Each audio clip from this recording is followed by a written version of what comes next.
Okay, sort of finish up on the South Asia. Largely focusing on India simply because India is the big player in the region globally, and India right now is very much positioning itself to be the global counterpart to China, which actually makes a certain amount of sense. So if you're looking at India, uh, this part of the world in general, you've got very dense populations. Bangladesh, I believe, is the second or third most densely populated country in the world, probably after parts of Indonesia. And so what you've got when you're looking at India is you've got a huge population. Unlike China, we're sort of jumping ahead of ourselves, but China by the 1950s, because of their political and other issues, basically is in a situation where they have to start instituting population control because otherwise they're going to eat themselves out of a country. And so the institute becomes usually called the one-child rule, which basically usually almost essentially forces people to have one kid. So if you remember our demographics from the start of the semester, what that means is China basically at a governmental level and at a national level tries to reduce its population size. There's a huge amount of discussion over the 30, 40 years this was in play in terms of whether it was a good idea or a bad idea. At a pragmatic level, they probably didn't have a lot of choice. But the end result was it was successful. So they not only stopped population growth in China, but they actually sort of reversed it. Now, one of the ironies that you get into is the realization in the last, say, 20 or 30 years that population growth is usually tied to economic aspirations. If a country or region ends up in a situation where now people have access to more resources, and probably even more importantly, they have a perception that their kids can live a better world than they live if they access these resources, then what you usually start to get is the population starts to shrink because people, rather pragmatically realize, well, if I have a lot of kids, then I can't give them as much. If I've only got one or two kids, then I can give them more. And there's actually more to give them. Traditionally, what you got was societies would have a lot of children because you have to remember in most societies, there's no social welfare system. This is even true of, a lot of the world today. There is certainly none in India. And so, when you get old, there is no government support. There's no Medicare or Medicaid, Social Security, or anything like that. And there's no retirement, pension when you leave a company. You're just tossed. And so one of the main logics for having a lot of kids was when you got old, those children would take care of you. They were your social welfare system, was your network of younger relatives. And so what you find in parts of the world where that's still the case, that you need relatives to basically survive, is that's one of the major driving forces for having large families. And that's certainly still true in India. So what you get in India is, on one hand, they realize their population has completely outstripped their ability to provide them with resources, specifically water, which is the huge problem in India. But the reality is that the society as a whole can't afford to support the population, especially the older part of the population. And so what you get is people still demand large families because that's how you survive. That's how the group survives, and that's how especially older members of the family survive. China, by the 1960s, 1970s, that's starting to change. China becomes a totally socialized state. To a certain extent, the government provides welfare for old folks. And at that point, then all of a sudden, you don't need to have a lot of kids. And, the government doesn't want you to have a lot of kids, but also you don't need to have a lot of kids. When China opens up and becomes more sort of economically divergent or whatever in the 1980s, very quickly, and a huge jump in the population by say 2000 is actually basically middle class. And so there's a huge jump into basically the level of people that have the resources that they can have a comfortable life, and most importantly, can have that for their children, and they can also then have that comfortable life when they get old.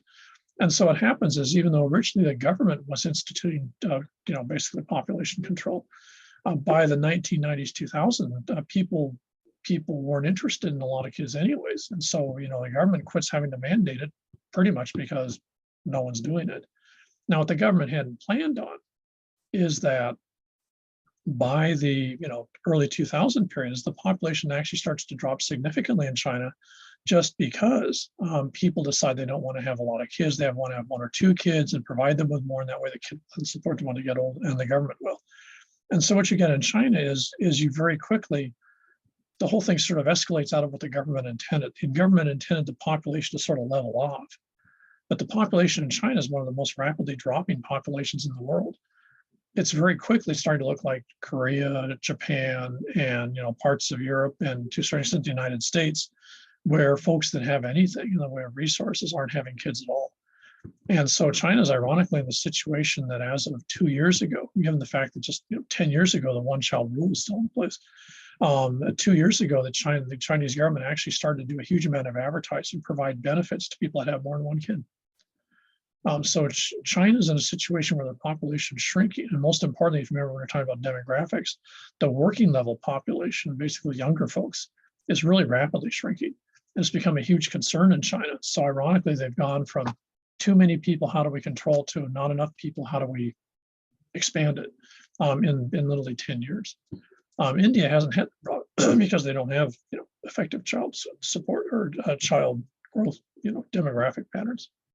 And so the population in India, I believe, as of this year and next year, I don't know that anyone's keeping track with COVID, but I believe the population in India has already surpassed that of China. If not, it's going to very, very quickly. And so what you get is, and unlike China, there isn't any effective, population control policy in place. And for most of these groups, especially your Hindu populations, it's not acceptable from a series of, their interpretations of religion, for example. So this is creating a huge amount of problems in India. They've got a population that's pretty much escalating out of control. And of course, what that also means is even though your lifestyle has the potential of getting better, it doesn't have the same potential it does in China, because you've got this constantly increasing, number of people all competing for the same sort of basic level of resources. And if you notice when you watch those new videos I post on India, you have to remember, for the vast majority of the population, they're making about $2 or $3 a day. If you want to put context, they're making about $10 a week, which is a hell of a lot less than China. And it's not the type of, resource, wage that's going to allow people to start controlling their population growth. So India is basically, in many ways, sort of what China was in the 1980s, 1990s, a huge population, a very poor population, and a population which is desperate for jobs, which means that India in many ways is starting to become the production base that China was, 20 years ago. So you find a lot of your industries, I think I mentioned before, moving to India. Now, the problem in India is, unlike some other parts of the world, is Indian society has always been very much defined by its elites. And that's that wedding that you'll see in the video. You have a very small group of people that have always had enormous amounts of power in India. Now, when the British come in, they don't really change that very much. They just literally add the British to the Indian wealth. Now, when the British leave, then basically this educated, very wealthy, very powerful elite stays in power. And that's the situation you've got now in India. Its closest parallel would be what you see to a certain extent in the Philippines, or a large part of Southeast Asia, but also, for example, in Latin America, where you've got the same type of situation, very, very, very small, very powerful institutionalized elites that have no interest in sharing their resources to the larger population. So on one hand, the wealthy in India are about as wealthy as you're going to see anywhere in the world. But the poor in India are some of the poorest you're going to see anywhere else in the world. And the thing that's key is there's such a huge proportion of the population that's stunningly poor.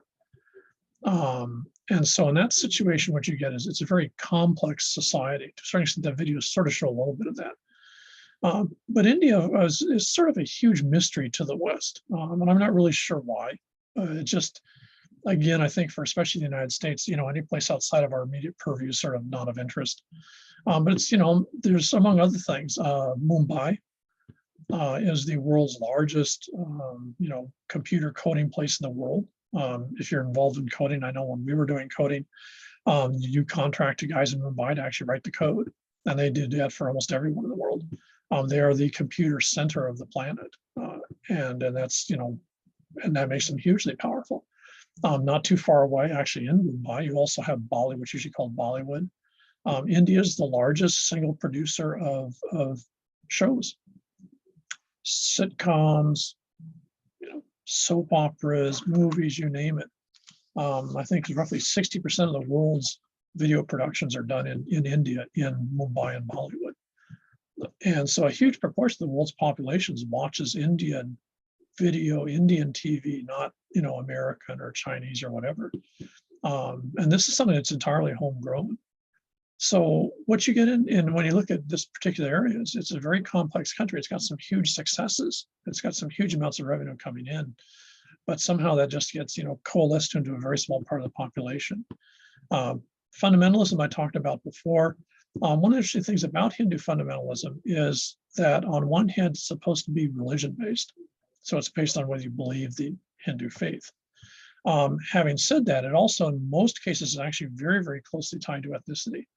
And there's a classic example. One of the guys I worked with over the years was actually his dissertation was looking at the fact that Hare Krishna, which is a Hindu-based system that you find in Europe and the United States, if those folks, who are still, I think they still have a temple here in New Manu somewhere, if those folks go to India, even though they're pretty fundamentalist Hindu, they're not allowed into Hindu temples because they're not part of the caste system, and so therefore they would pollute the temple.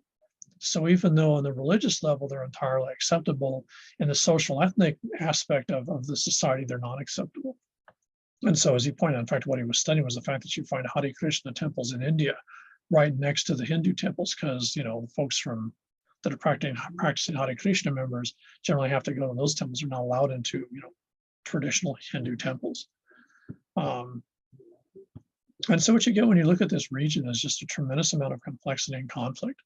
If you want to Google this, the ongoing civil war in Sri Lanka, which has sort of quieted down a little bit, the enormous conflicts that you have in Pakistan, especially Pakistan, very complex relation between Pakistan and Afghanistan. If you remember, that's where Osama bin Laden was in Pakistan, and that has to do with Muslim fundamentalists, not with the government per se, though maybe we're not sure. But it's a very complex region. It doesn't lend itself to predictability, and it doesn't really lend itself to huge amounts of generalization. This makes it radically different than China, where you do have a tremendous amount of consistency in terms of how the government operates and how the society operates. And that's not the same. That's certainly not true in South Asia. It's a tremendously complicated region, which most folks really don't understand very well.